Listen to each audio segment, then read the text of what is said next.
Sufiyan TV के मुअज़्ज़िज़ नाज़रीन, अस्सलामु अलैकुम। आज हम जानने वाले हैं हज़रत ख्वाजा गरीब नवाज़ रहमतुल्लाहि अलैह की चंद करामतों के बारे में। एक बार ख्वाजा गरीब नवाज़ रहमतुल्लाहि अलैह अजमेर की तरफ रवाना हुए। अजमेर पहुंचकर आपने एक दरख्त के नीचे बैठना चाहा तो कुछ सिपाहियों ने मना किया और कहा, यहाँ पर राजा के ऊँट बैठते हैं, लिहाजा आप यहाँ नहीं बैठ सकते। ख्वाजा पाक ने फरमाया, ठीक है, अब तुम्हारे राजा के ऊँट ही यहाँ बैठेंगे। उसके बाद वहाँ ऊँट बैठ तो गए, मगर जब उनको उठाया गया तो उठने को तैयार ही नहीं होते, यहाँ तक कि उनको मारा भी गया। फिर भी वो अपनी जगह से नहीं उठे, गोया कि वो जमीन में चिपक गए हों। सिपाही पृथ्वीराज के पास गए और सारा मामला सुनाया तो राजा बोला कि जरूर ये उस फकीर के साथ की गई बदअमाली का सिला है, सो उन्हें ढूंढो और उनसे माफ़ी मांगो। सिपाही ख्वाजा गरीब नवाज की बारगाह में हाजिर होकर माफ़ी के तलबगार हुए तो आपने उन्हें माफ़ कर दिया। और जब वो सिपाही वापस लौटे तो उन्होंने देखा कि सब के सब ऊँट अपनी जगह से खड़े हो चुके हैं।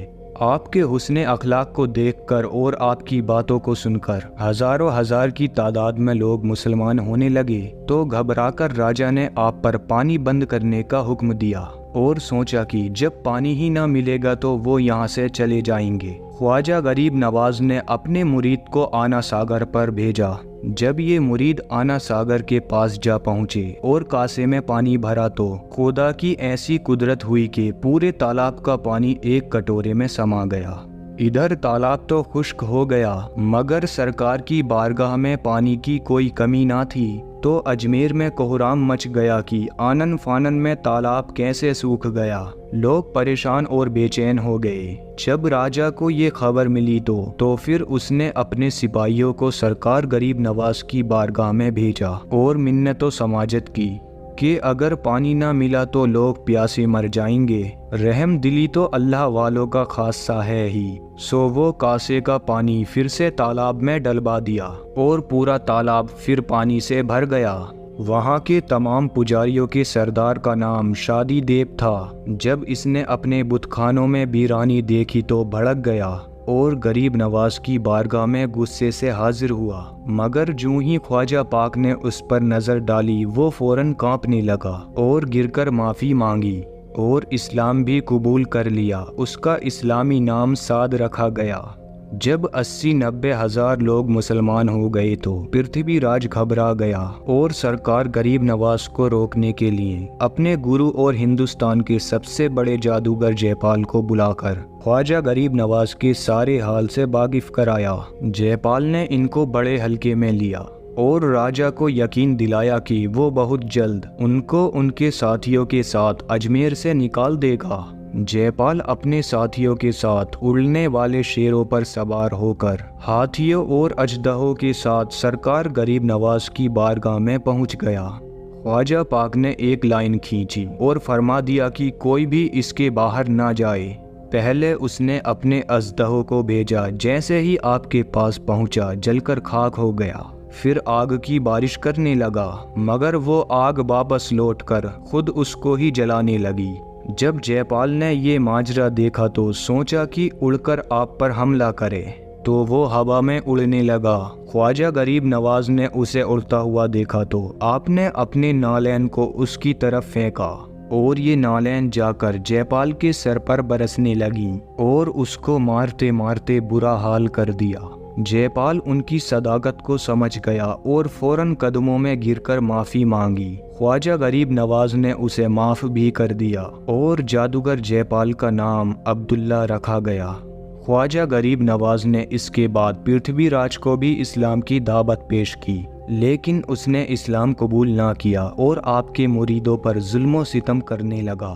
आपने उससे अपने मुरीदों पर जुल्म ना करने की सिफारिश भी की, मगर वो नहीं माना तो आपने जलाल में आकर फरमाया कि हमने पिथौरा को जिंदा पकड़कर लश्कर इस्लाम के हवाले कर दिया। उसके बाद आपने शहाबुद्दीन गोरी को ख्वाब में बशारत दी और उसको फतेह का मुस्तहा सुनाया।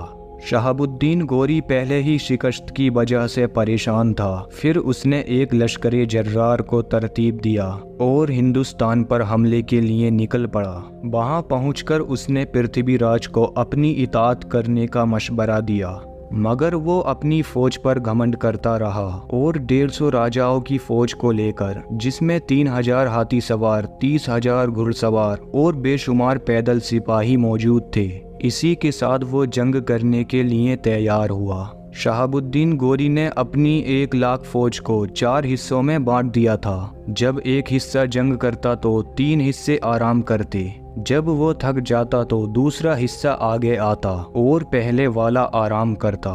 उसकी ये अक्लमंदी बहुत काम आई। उधर पृथ्वीराज की फौज दिन भर लड़कर थक चुकी थी और शाम भी होने को थी। एक तरोताज़ा लश्कर जब उन पर आ पड़ा तो किसी में उनसे लड़ने की हिम्मत ना थी।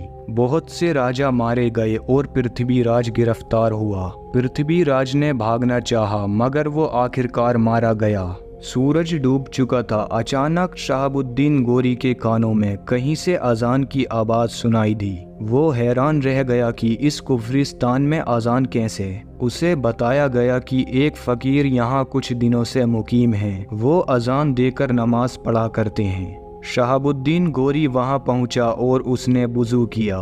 देखा कि वहां जमात खड़ी है और उस जमात में शामिल हो गया। नमाज खत्म होते ही जैसे ही उसने सरकार गरीब नवाज के चेहरे को देखा तो समझ गया कि ये वही ख्वाब वाले बुजुर्ग हैं जिन्होंने उसे फतह की बशारत दी थी।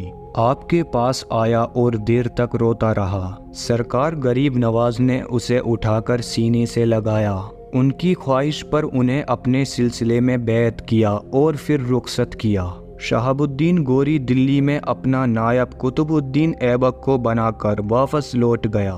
प्यारे दोस्तों, ये थी हज़रत ख्वाजा मोइनुद्दीन चिश्ती रहमतुल्लाहि अलैह की चंद करामतें। अगर आपको हमारा ये वाक़या पसंद आए तो अपने दोस्तों में शेयर करें और इसी तरह के वाक़ये सुनने के लिए हमारे इस चैनल को सब्सक्राइब करें।